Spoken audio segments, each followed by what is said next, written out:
I'm Lindsay Browning. I am the Director of Medicaid Programming at the National Association of Medicaid Directors, and really thrilled to be your host, your facilitator for today's conversation. Today, episode 147 is all about Utah and the work they're doing in crisis care, which, as you all may know me, I'm a state person, so I'm really excited for this state themed kind of focus and spotlight today. And Kevin Curtis will be our featured speaker.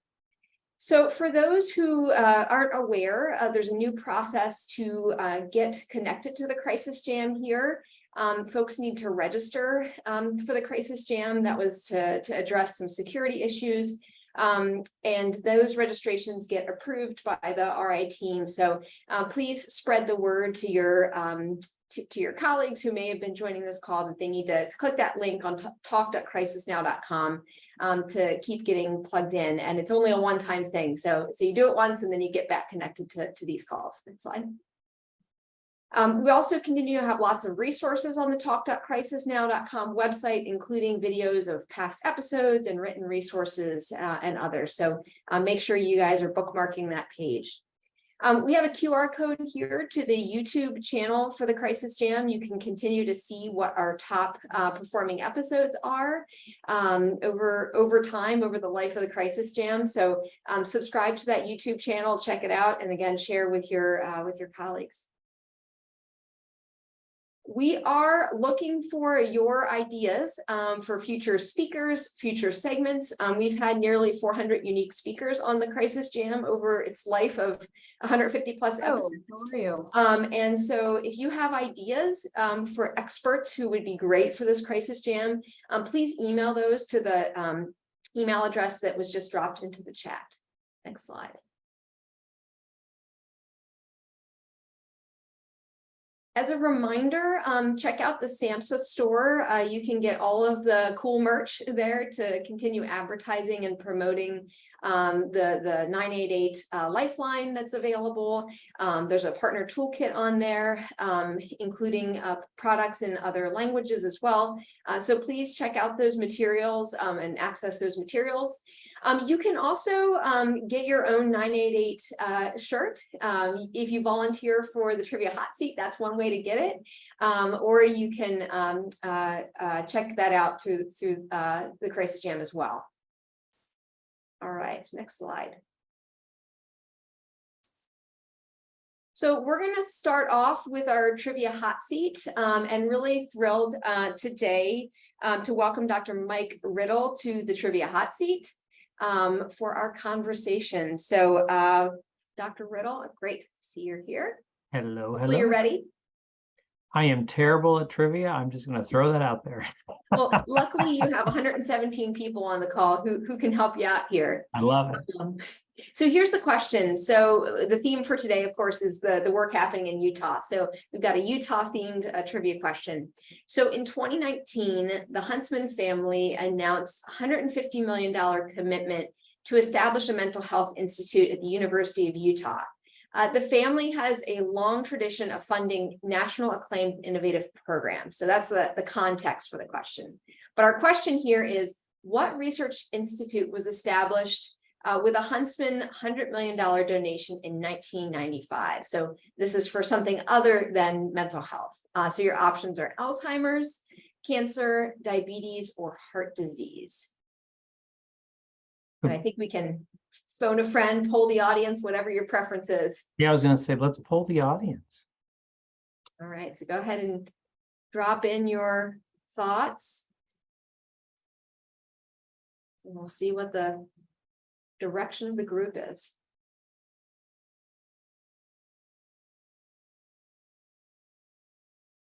All right, so Dr. Riddle, looks like folks are leaning towards Alzheimer's, but a close second with cancer. What's your thought? So my total guess was Alzheimer's, so I'm just going to go with the audience and see what it is. All right, can we show the answer? Drum roll. It's actually cancer. So John Huntsman, as folks on this call may know, especially our Utah colleagues, was a businessman and cancer survivor who stated, except for my family and faith, there is no cause more important to me than fighting cancer. So the HCI, the Huntsman Cancer Institute, is the only NCI Comprehensive Cancer Center in the Mountain West. I think we have a picture here of the facility. So the legacy there is cancer research and work, as well as their obvious work around mental health as well. All right, well, thank you, Dr. Riddle. Even though you didn't get it right, you still get a shirt. So Excellent. Thanks. take all comers to the trivia hot seat.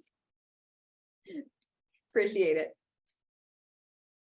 All right, just a reminder, the SAMHSA guidelines for crisis contact centers are available. You see the QR code there around mobile crisis and stabilization services, all three kind of layers there. The SAMHSA 5-year vision, obviously a goalpost that many of us are looking at, is really kind of focused on sort of the horizon of crisis contact centers in 2023, horizon 2 of mobile crisis in 2025, and really ensuring widespread access to that service. And then 2027, really focusing on those stabilization services, that third piece of the crisis now framework, and ensuring that Americans have access to those places to go broadly across the country. So encourage you all to check out the QR code there. Next slide. All right, I believe I'm going to invite Kristen Ellis to jump in here. So Kristen, why don't you take it away and speak to these next couple here. Sounds good. Thanks, Lindsay. So the SAMHSA National Guidelines for Behavioral Health Crisis Care use the term crisis receiving facility. So how is that different from traditional crisis stabilization programs and other levels of care and support? Dr. Margie Balfour's listing that you see on the screen highlights 2 central services: 23-hour temporary observation and treatment, and short-term crisis beds, which some of us may call subacute, with the former accepting police drop-offs. This concept was first conceived in the late 1980s by Major Sam Cochran with Memphis Police at the beginnings of CIT. The idea was to make it easy for cops to get someone in crisis the care they needed. Direct drop-offs would skip the hospital emergency department medical clearance gauntlet, but the vision was never fully realized and brought to scale until Arizona 15 years later. A couple of years ago, the Crisis Jam featured this geomapping for the 3 pioneering crisis receiving facilities covering nearly 5 million residents. Today, Mercy Care supports 8 locations with a staggering 343 recliners and 112 short-term crisis beds, with services for both adults and youth, all with a no-wrong door approach. In 2011, a $54 million community bond launched the 67,000 square foot crisis response center in Tucson. A central feature of its state-of-the-art is its state-of-the-art sally port for up to 6 police cars that you'll see in the center of your screen. A covered walkway connects the program directly to Banner University Medical Center. In Columbus, Ohio, the Adam Board of Franklin County is leading a nearly $60 million community investment in more than 72,000 square foot facility with 60 recliners and 16 inpatient beds with incredible access, as you can see in this video. It will include 24/7 urgent care, full medical and pharmacy, and a family resource center. From breaking ground to the steel structure coming together, opening is planned for 2025. Crisis Jam has also highlighted new programs in Baton Rouge, Washington State, and we're very excited to hear from Salt Lake City today. Our team had the opportunity to visit a few weeks ago as those steel beams were placed. We're looking forward to Kevin Curtis's feature to see the vision, both in the amazing physical space and the recovery-focused care model. Now we're going to go to our hashtag crisis math section of our jam today. Oh, I didn't hear you, Kitty. I'd like to welcome up our crisis guru expert, Dr. John Draper, to take a third swing at this over/under segment. I know that you keep mentioning that you missed the last 2 weeks. The goal, just so everybody here is reminded and you're reminded, is to split the audience. You want them to guess the wrong side of your guess. So you ready today? I'm gonna do my best, Kristen, and hopefully won't subject the audience to too much punishment. Let's see what we can do here. All right, sounds good. So Acme Crisis Receiving in Anytown, USA has 36 recliners, which we would consider those 23-hour observation chairs, 16 short-term crisis beds, and 10 peer respite beds. How much greater is the expected monthly throughput in the recliners versus peer respite? So we're going to go to Margie Balfour's slide that we were looking at earlier, just to give ourselves a reminder. So we have the 36 temporary obs recliners, Right. and the 16 short-term crisis beds, 10 peer respite. All of these levels are important in a crisis continuum. We're thinking about monthly. We're not going to give you the average length of stays or the occupancies, the number served per month, but those are definitely factors that we have to think about. Yeah, those are all factors. And I mean, again, I really don't know what the average occupancy is daily for these. So it's going to be pretty challenging for me It is. to throw in a guess. I mean, of those 36 recliners, and this is throughput. Are we talking about filling the recliners, filling all the beds, respite beds, or how many people are walking out? What do you mean by throughput? I think we're using, just to give you some clues, we're going to be using the average occupancy that we would see in those levels of service. Yeah. What do Let's you say think, how much greater the monthly throughput would be in the recliners versus the peer respite side? Versus the peer respite side. That okay. So let's say there's I'm going to make the math a little bit easier on me. Let's say that we don't have 100% occupancy a day for the 36 recliners. Let's say that we have something closer to half the occupancy per day. Okay. And then we have so that's 18 per day. Well, I should make it easier on me. 18 times 30. Let's see. It's going to be over 600. Let's see, the crisis beds over and compared to peer respite. Just peer respite, yeah. Okay, so peer respite. Let's say that's 8 per day. Okay. All right, so we've got a little over 600 on the bed side, and the respite side at 8 per day. We're seeing about 240 some odd. So let's say it's about a 350 individual difference. That's what I'm going to throw out there. So what would you say that's times? Like how many times faster, or how much more throughput is that? Oh gosh. So we're about 350 is the difference. Let's see. So no, so it's 600 to it's about twice. All right. You're saying 2 times more throughput in the recliners versus the peer respite. Yeah. All right. So we're going to pop up a poll and does the audience think that it is more than 2 times the throughput or less than 2 times the throughput? And then we'll take a look at some of this crisis math and how we're getting to our true answer. Oh, we've got it about almost half the audience have answered. We'll share that in a moment. All right, looks like more than half the audience thinks it's more. So let's see, let's take a look at this math and see what we're thinking. So the capacity we know the average length of stay for OBS is always 23 hours or less. We are using the average length of stay of short-term crisis beds of 2 to 4 days, and peer respite tends to be about 7 to 10 days. Occupancy, that then translates to 65% because we have a lot of turnover in observation, 95% in crisis beds, and usually 100% occupancy because we have a lot more control in the peer respite, which equals to the number of served a month. 702 versus 33, which I think is a little more than 2 times, John. Yeah.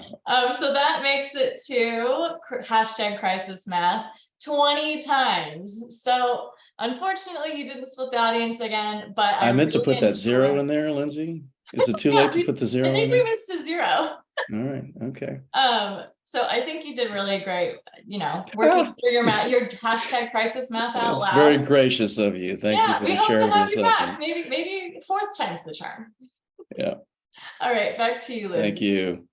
Well, I'm fully impressed. I am a policy person. I don't do math, so my head exploded a little bit as we were watching that. But I'm really impressed and really important insight into thinking about that math.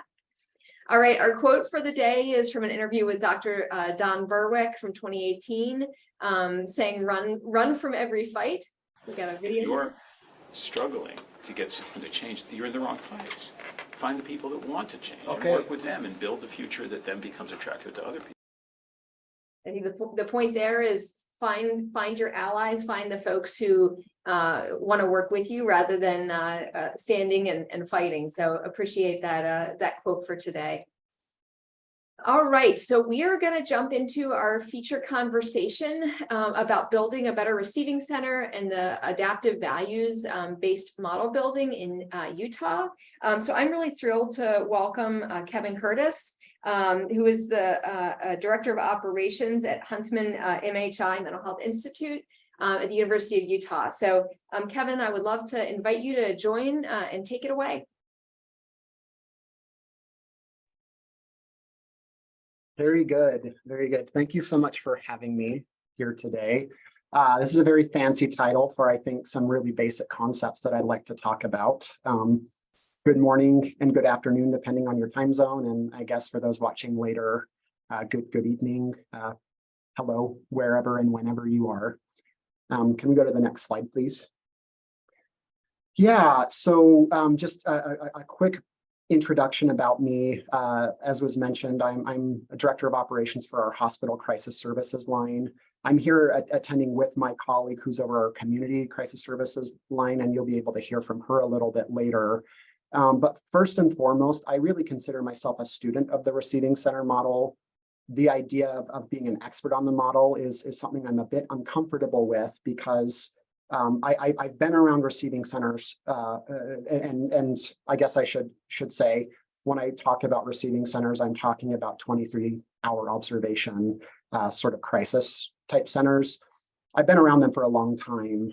When I was in grad school in Phoenix, I actually worked at the Urgent Psychiatric Care Center, one of the early model in the Phoenix metro area. And I learned a lot about it from that model. And then since that time, I've been doing it in some form or capacity continuously since then. I've also talked to a lot of different people doing receiving center services across the country, with particular shout outs to colleagues in Miami, in Metro Nashville, in Tucson as key collaborators, as well as folks in our Davis County receiving center here in Utah that got up and operating a little bit sooner than us. But having talked to lots of different groups, what I've learned is that when you've seen a receiving center, you've seen exactly one receiving center.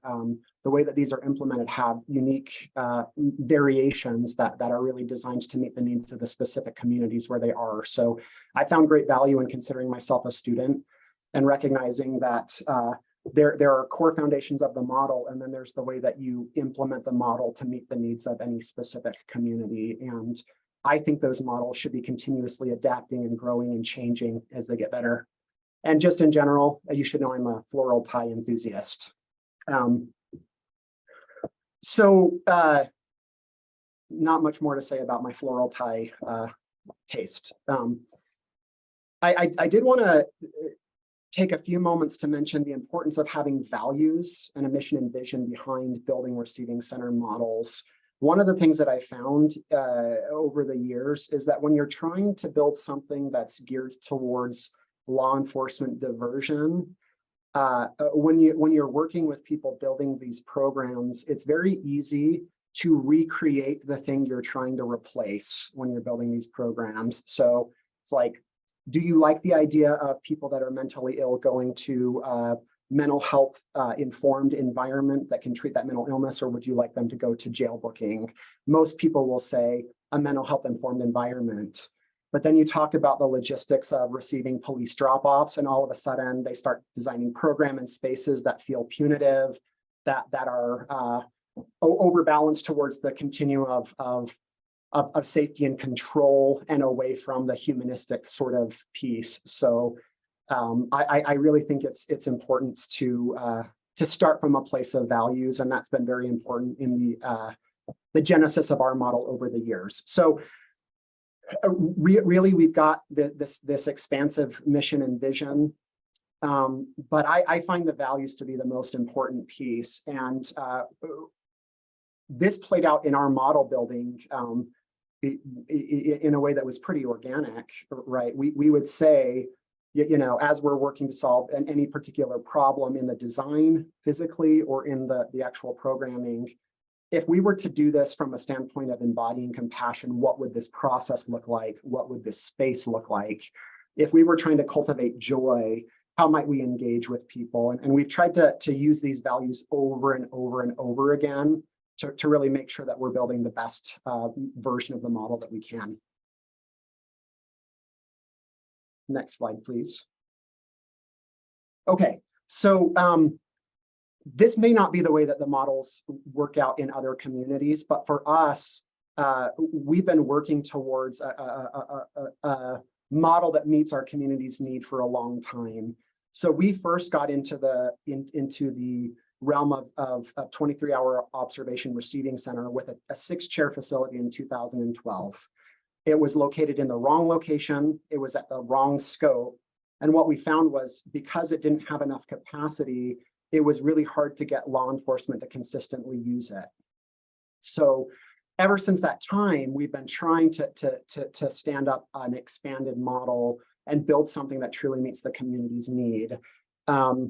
Multiple variations of plans to try to get that off the ground came and went.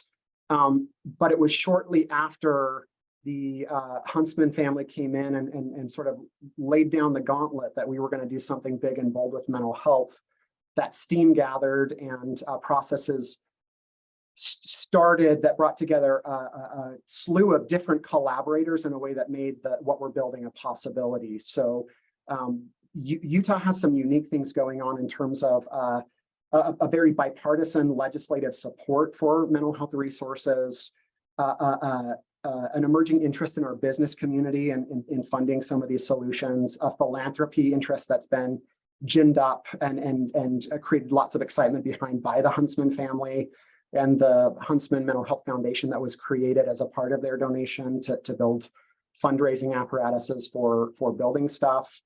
But ultimately, we were able to start the process of building this 30-chair receiving center that I'll tell you more about. But in the meantime, we were able to get some funding from Salt Lake County to double the capacity of our space and create a model that is intended to mirror what we're intending to do in our large model that opens in 2025. This 12-chair expanded model opened just 2 weeks ago, and so we're currently learning lots of things that will hopefully inform our implementation in 2025. I think as I go through the rest of my slides, really, I just wanted to highlight a couple of key learnings that have come out of this learning mentality, and they hopefully you'll see how these can be implemented at smaller scale, but also at larger scale. But first, receiving centers frequently get built based on one definition of receiving, which matches most closely with like shipping and receiving. It's a receptacle. It's a place for people to be put, right? I have found that creating a feeling of being received is a critical part of the experience and really impacts the way that people receive services, have their crisis de-escalated, and start on a pathway to recovery and healing. The second learning is within receiving centers, flexible spaces create unique pathways for receiving. So you're not one receiving center, you're 17 different receiving centers if you build flexibility into the physical design and the program design. And then the third piece is We can't overemphasize the importance of building the social infrastructure that underlies the receiving center. There is a lot of focus on building the place and the program, not recognizing that this is just a program that sits in the middle. You're only good as your pathways in and your pathways out. So that has to be an important part of the model building. Next slide, please. So our interim state, 12 chairs, we've set it up flexibly around 4 pods that can be observed from a central staff area. We've also built it with 5 connected assessment rooms. And so when you've got a front door and a back door entry, you have the ability to really look at what sort of level of care does the person need? Do they need to go directly into an observation chair state, or can most of their crisis be addressed in a sort of assessment room model so that it feels a lot more naturalistic, right? So at any given time between those 12 chairs and those 5 assessment rooms, we have the flexibility to receive lots of people through either the backdoor process or the front door process. And we can, through that initial triage process, identify what is the right pathway for this person.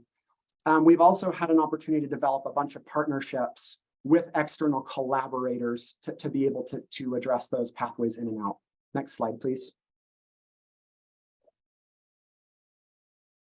So going back to those learnings, in our interim state, this is what warmth and environment in practice looks like. As we were designing the expansion, we gave lots of thoughts to how does the space feel. And in our program design, as well as our physical design, we thought about what I have jokingly called the warm blanket role.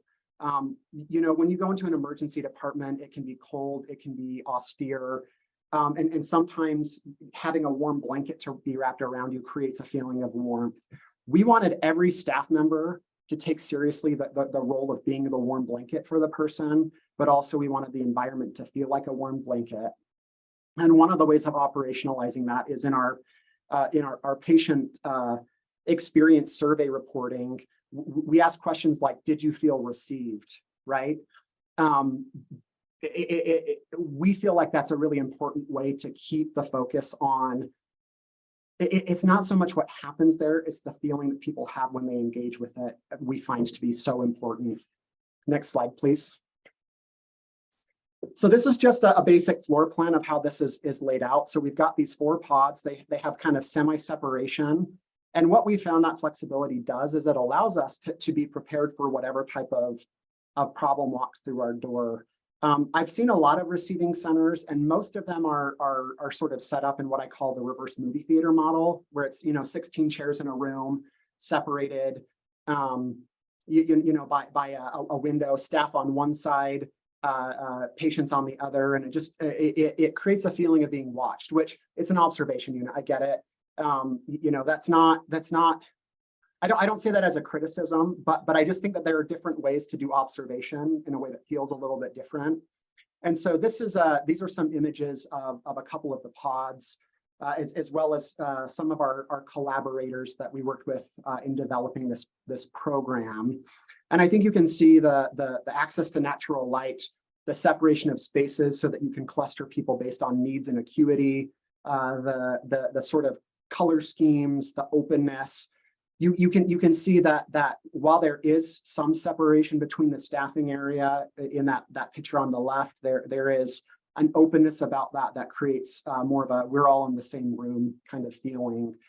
Staff are programmed, the space for staff is smaller than the number of staff. And so it really creates a design imperative for certain staff members to always be in the milieu with our guests, and only going into chart when they need to do that.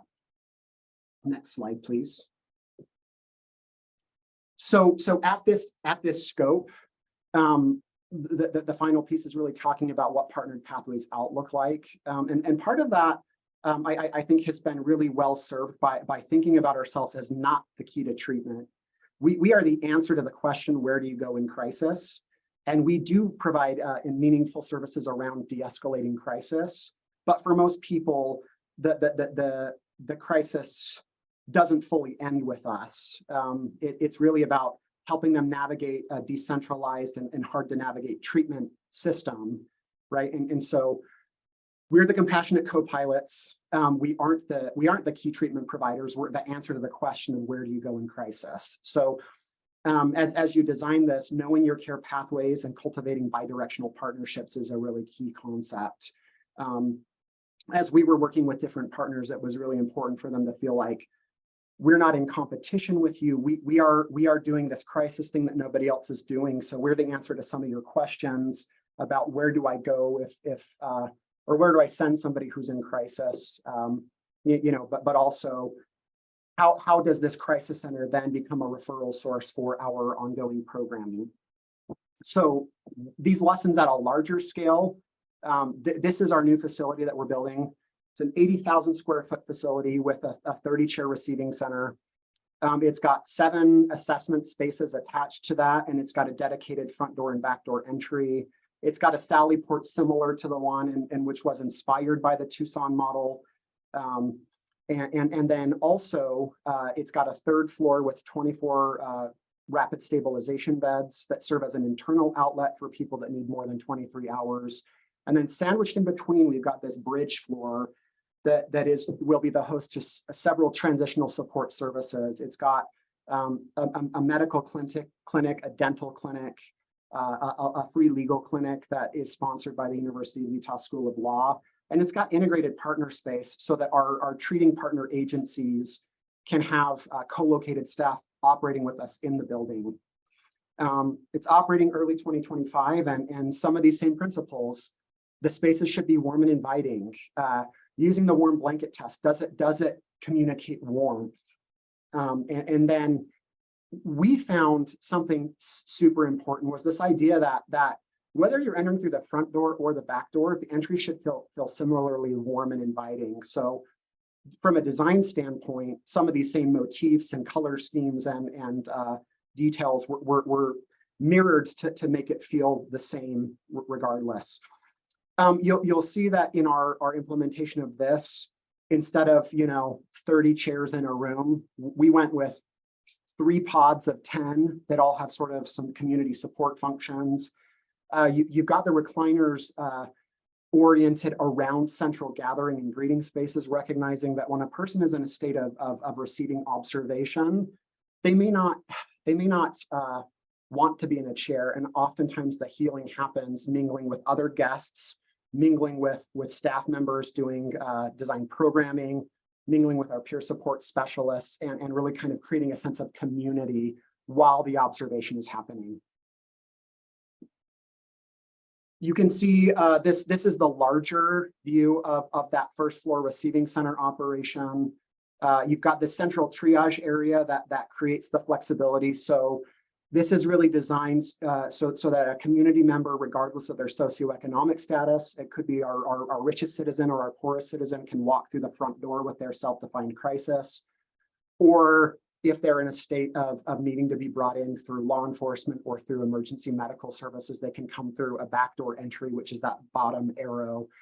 It all gathers around this central triage space where we can privately evaluate and assess, where we can contain some of the agitation that may be happening. And we can really create, bespoke experiences for that person walking through the front door versus the back door. And then based on that triage, we can treat and respond to their crisis in their assessment room and get them back out to the community with new connections and a de-escalation of their crisis. Or we can admit them to one of 3 different sort of observation pod areas that we can program and flexibly move the focus of based on what are the needs that are presenting on any given day in terms of the crisis folks that are coming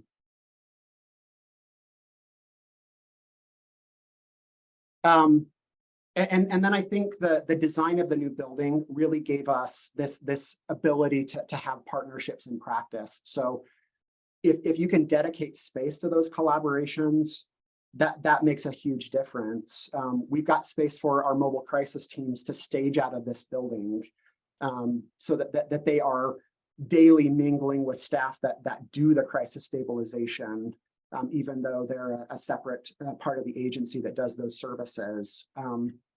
And then we just have really tried to take an expansive version of who are our partners in practice. And as we build our programming, how do we invite each person in and create a unique relationship with how the receiving center can serve as a safety net for their areas of interest, and then how we can be a resource and a bidirectional partnership as opposed to a competitor. So these are just some of the key ideas. I could talk about this for hours and hours and hours.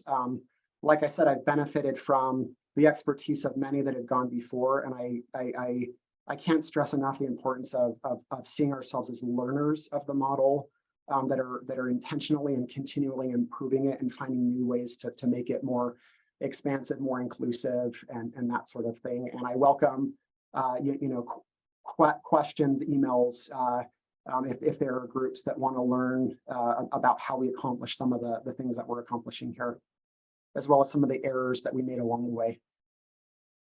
Thank you, Kevin, so much for sharing that. I really love kind of where you started of it's easy to design places that look like what we're trying to replace, and just the intentionality you all have brought to really trying to get outside that box and really think about that person-centered care. It is incredible.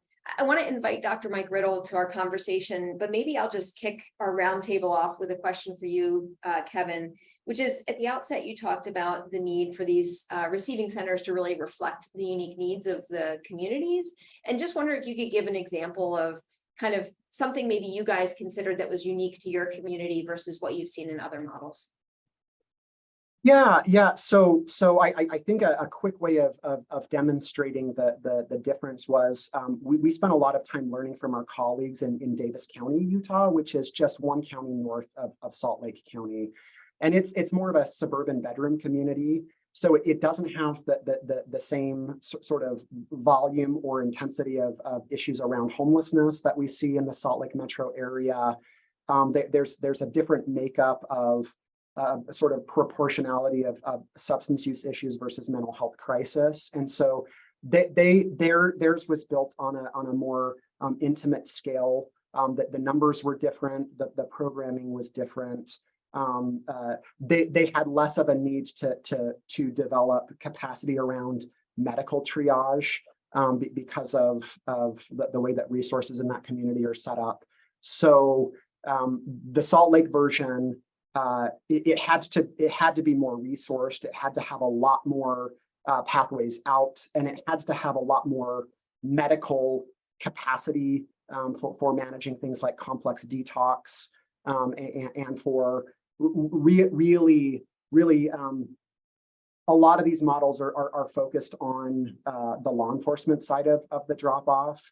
But our experience doing it at smaller scale was that if we didn't have the medical capacity, we were artificially excluding a bunch of people that really were true candidates for the receiving center model, because we just hadn't developed the right capacity for starting triage there and sending on those that were too medically complex. Got it. That's really helpful. Dr. Riddle, invite you back into the conversation. Would love your reflections as Associate CMO at RI International around this Utah model, and any questions you may have for Kevin. I was impressed. I would start off with that. So there's so much overlap between the model that Kevin was speaking about and the model that we use at Recovery Innovation. So again, the focus on this welcoming environment, or does a guest feel received? I think the term that we would use at RI is, does the guest feel cared for? And avoiding that forensic feel where everything is so hyper-focused on safety and everything is so hyper-focused on control because we're worried that something's going to get out of control, and instead focusing on the space and how do you keep the safety and the control in the background and minimize it at the same time. And that's what we've been focusing on for years and years at RI, and what we've worked on dialing in is creating this space that has a lot of natural light, just like what Kevin said. That's key We focus on one room oftentimes, but still a pod model where we gather the recliners in an observation unit in circles so that everyone is engaging with one another. And it's really easy for our peer support staff to come in and engage with someone or a group of individuals in a pod, and keeping everybody involved in treatment, because it's crucial that treatment is always the focus. It's pathways toward wellness, not kind of standing back and observing and kind of seeing what the risk is from that standpoint. It's no, what can we do in this short period of time that we have with a guest when they come and we receive them, as Kevin would say? How do we get them well? It doesn't matter how bad off they feel like they are, how much they're struggling with symptoms. It doesn't matter. It's how do we get them on that pathway toward wellness, and how quickly can we do it? Focusing on that rather than kind of what you've received. And when you take that kind of approach, what you find is you're actually successful a lot in that 24-hour observation model. And then the other thing that I really love, and I press this at RI all the time, and I'm trying to work toward a model that focuses or fosters this a little bit more in my facility in Peoria, Arizona, is this idea of a continuum of acuity. Because what you will find is that the majority of folks that you receive, they're not that acute, and it doesn't matter where they come from. I mean, we take 84% of folks from the back of a police car. A third of them are voluntary, 2/3 are not. But that doesn't mean that they're somehow dangerous or you have to be afraid of them. And the majority of them never even develop behavioral discontrol. But what all of them have, the common denominator between every single person that we see and that we receive, is that they have trauma. There's trauma somewhere. And so what you have to do is, for that small percentage of individuals that do develop behavioral discontrol for whatever reason, it doesn't really matter, you have to have a place for them to receive the same kind of care and the same kind of attention that everyone else receives, but somewhere else, so that you're not triggering the majority of your folks that you're receiving and caring for that don't have that same struggle. So you have to kind of be real strategic about how you do that, so that there's this continuum of acuity and people flow into and out of it. They don't just go and stay in one area. It's once they've been there and you've already started working with them and using your peer support resources, engaging nursing staff and medical providers to get them on the road, then we get them out of there and get them with everybody else. And so it's this constant, malleable, organic flow throughout the building that gives you the most success. So quite frankly, I'm really impressed, Kevin. I mean, this is great. Thank you. That's great. And I really think that speaks to both sort of the intention that goes into the physical design of these spaces, but also what Kevin said around the social infrastructure that can support folks along that acuity. So I want to keep us moving because I know we have a lot left to cover, and I want to invite Rachel Lucienski, is that how you say your last name, from the Huntsman Mental Health Institute, to give our crisis call center spotlight. Rachel? Thank you so much, Lindsay. Hi, everyone. My name is Rachel Lucienski, and I'm the Director of Community Crisis Intervention and Support Services with Huntsman Mental Health Institute. I'm a very proud colleague of Kevin Curtis's. I don't wear floral ties, but I'm a big fan of his. So in our center, we work very closely. We consider ourselves sister departments with Kevin's team, and our staff operates the majority of the integrated crisis care continuum within the state of Utah. So we are the state's only partner with the 988 Suicide and Crisis Lifeline. All of the suicide prevention and crisis lifeline calls from the state of Utah route to our center. We operate 24/7 and are staffed by our team of certified crisis workers. We also operate Utah's warm line. So that is staffed 7 days a week from 8 a.m. to 11 p.m. by our team of certified peer support specialists. We also operate our mobile crisis outreach teams for Salt Lake County, and our crisis line acts as the air traffic control model for all of the other MCOT teams across the state of Utah. We are very fortunate in Utah that we have mobile crisis outreach teams available in every county. We also operate 988 chat and text. We're working to grow and scale that team, working towards 24/7 operations by the end of this calendar year.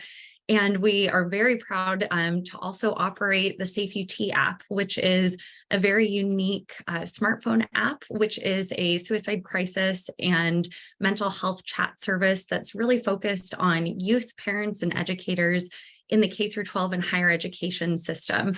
That was designed in Utah and is a behavioral health first approach to address the fact that suicide is the leading cause of death for youth in the state of Utah, and to help keep schools safe from potential school threats or acts of violence. So that does have a 24/7 chat feature with master's level clinicians, a school safety and tip reporting feature, as well as a start a call feature that connects to the Utah crisis line. So our team works very closely and collaboratively with one integrated center here in the state of Utah. And that quote is from an article that was shared in the chat. Thank you so much for posting that. We are very proud of our pioneering spirit in the state of Utah, and the fact that the idea for a 3-digit number, which is now 988, as folks know, was pioneered right here from our very own legislators. So wanted to also give a big thank you and shout out to Senator Daniel Thatcher and his counterpart, Representative Steve Ellison, who pushed for many years to make a 3-digit number happen in the state of Utah. We are very, very grateful looking back now that it didn't happen in our state, because it was able to be championed at a national level. Again, a big thank you to the late Senator Orrin Hatch and House Representative Chris Stewart for pioneering and championing that federal legislation. So where our team is very passionate about the work that's done, rapidly growing. We answered just shy of 100,000 or received just shy of 100,000 calls in our last fiscal year. In the first year post 988 3-digit number launch, we answered 90% of those calls in state. When you look at our discounted abandon rate, knowing that it takes about 6 seconds for the phone to ring. Anytime we discount out the folks that hang up before one ring, we're actually closer to about 95% answer rate. We saw 76 new hires across our center last fiscal year. Of those 76 new hires, 42 of those were specific crisis workers that answer our Utah crisis line. So our team is rapidly growing, and we're, again, very grateful for the partnership and the investment from the Utah legislature and the Department of Health and Human Services, and really ensuring that we have a fully funded, collaborative, integrated crisis continuum in the state of Utah. And but grateful for Kevin and our partners with the No Refusal Receiving Center, and excited to see that expand, because it's been a truly life-saving program and an amazing resource for our community. And the app was created by the University of Utah IT department. So that's actually a homegrown, home-developed app that exists as well. So thank you so much for the opportunity to be here, and for all of the life-saving work that all of you are doing on this call as well.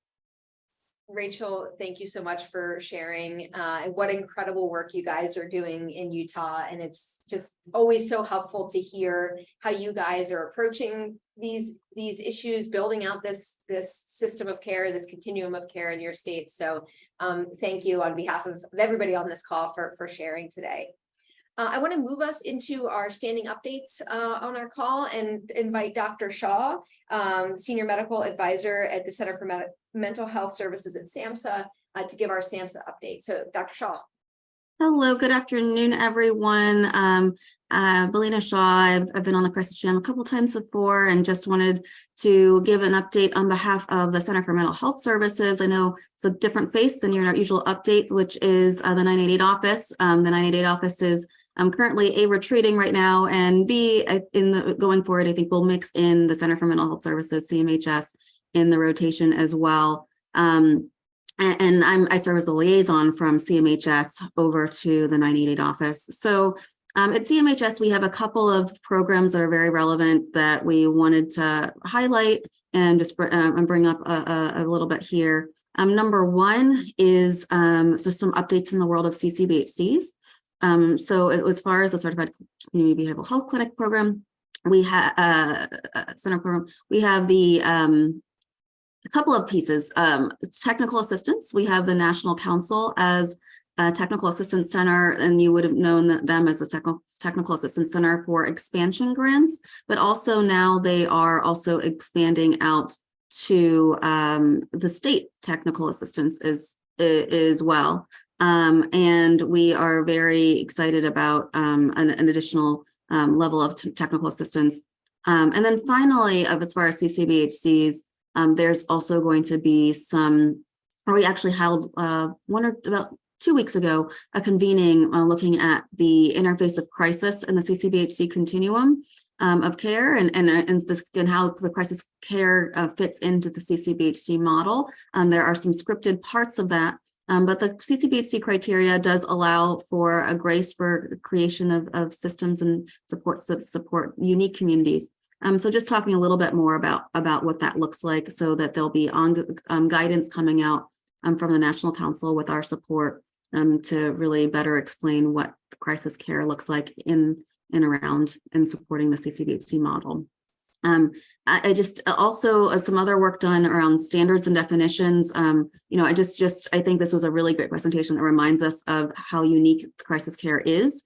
And we're looking forward at SAMHSA to further fleshing out, better definitive standards and definitions around crisis care. But that is in the works and is something, it's a discussion of ours. I know that everyone's asking. And then finally, as far as the mental health block grant is concerned, with the set aside, there has been some discussion among some states about what can the set aside funds can be used for. And we're working on clarifying that guidance even more, but just the goal is really for the 3 core pillars, or the crisis contact centers, mobile crisis, and crisis receiving and stabilization supports, especially the facilities, as well as youth-based supports for kids, but also facilities for kids or for youth. Those are really the core things that we want states spending the money on from the set aside for. So there'll be more guidance coming out from there. But that's just a couple of updates from CMHS, and you'll be hearing back from some other folks soon. Thank you so much for sharing those, and great to be hearing from CMHS as well. I want to turn it to our NASHPID update and invite Dr. Pinals. Apologies, I'm like 0 for 1 on pronouncing names today, to give our NASHPID update. No problem. It's Pinals like finals. Finals, all right. There you go. Thanks, Lindsay. Really appreciate it. I'm glad to be here. It was great to hear Belina talk about some of the things that are going on. I am here to present on our 2023 paper series that's funded through SAMHSA and produced by NASHPID and a host of excellent authors for 10 technical assistance papers. The first one is the theme this year was Connected and Strong. I've talked about this before, strategies for accessible and effective crisis and mental health services. Next slide.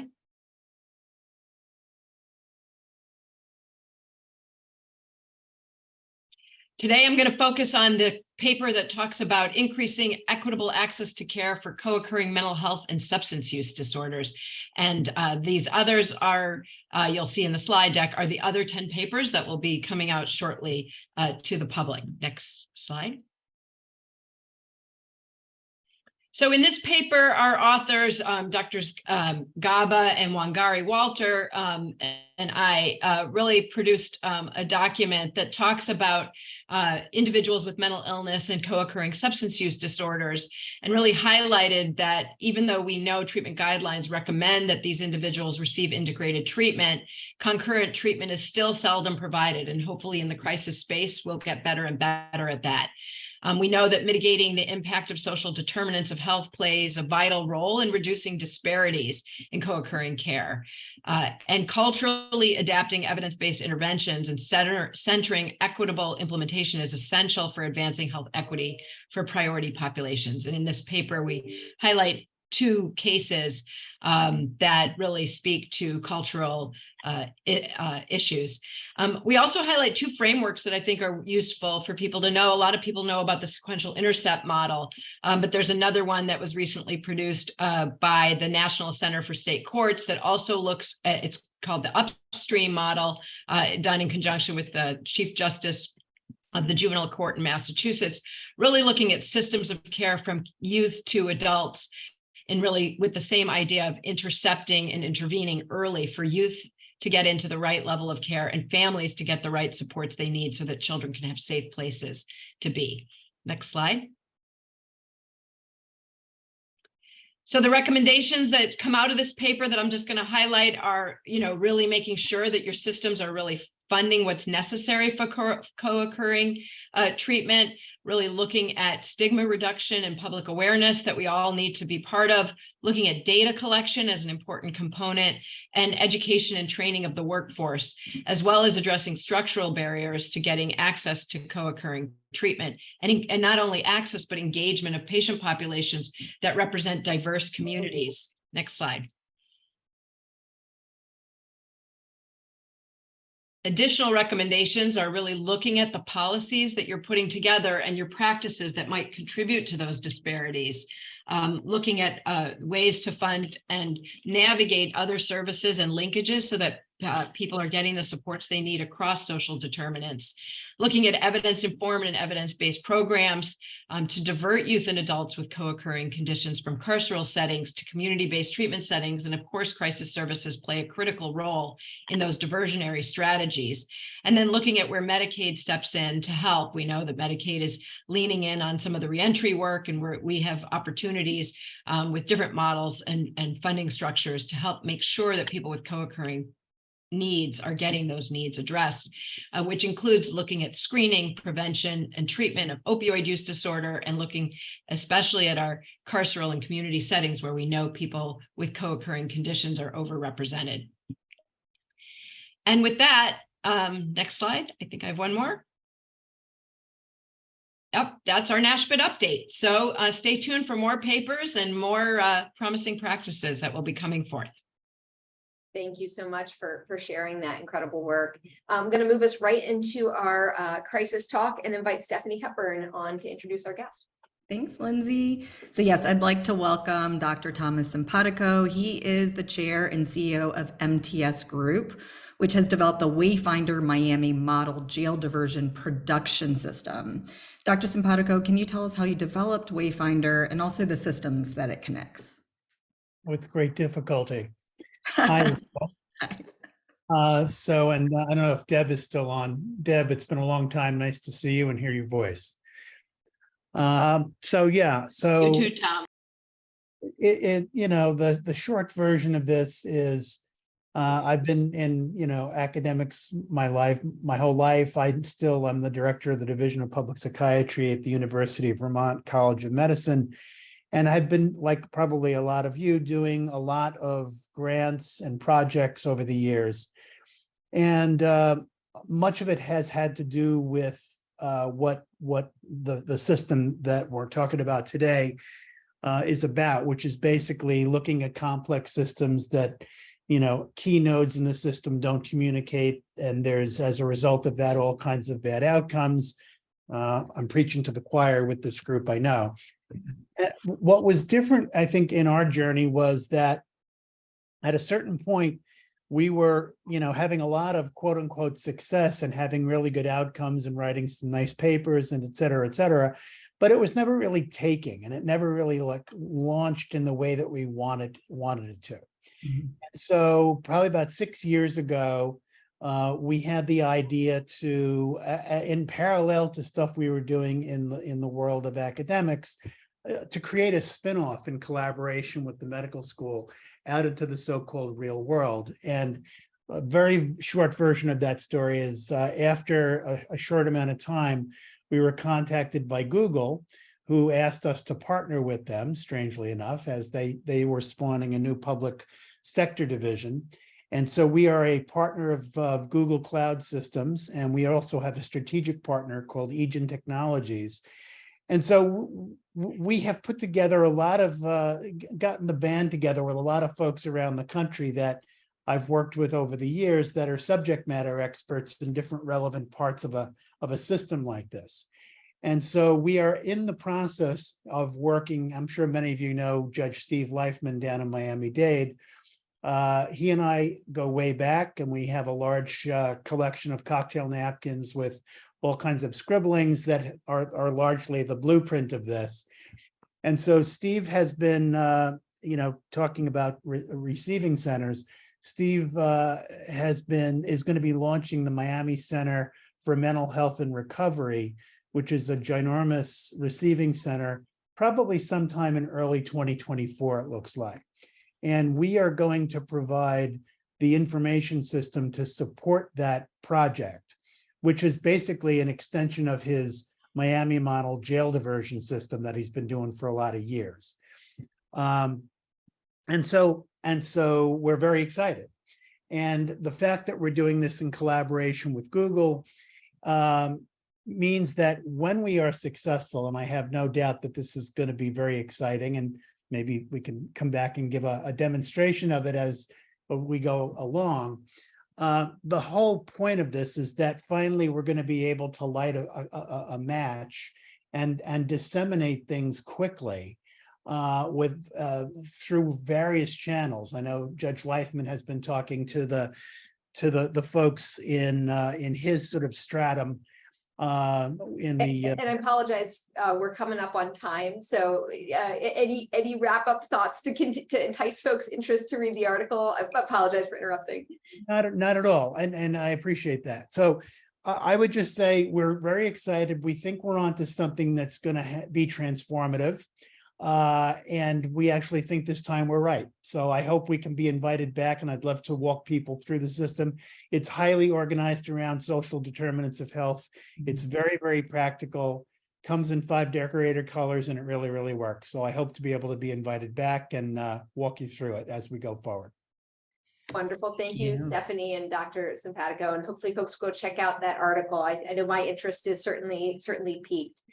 So we're at the top of the hour here, a minute past. I just want to move us to what's coming next. So folks can expect that October 18th, Crisis Jam debate. What the future, or AI is the future of crisis care conversation. So a debate there. Hope you guys will join us for that. And then episode 149 in 2 weeks, we're going to hear about a kids crisis unit and mobile team from Lindsay Stone, which I know will be a hot topic for many. So thank you guys so much for watching. It was great to see you all back, and really appreciate the incredible insights shared today from our colleagues in Utah. Be well, and we'll see you all next week. Take care.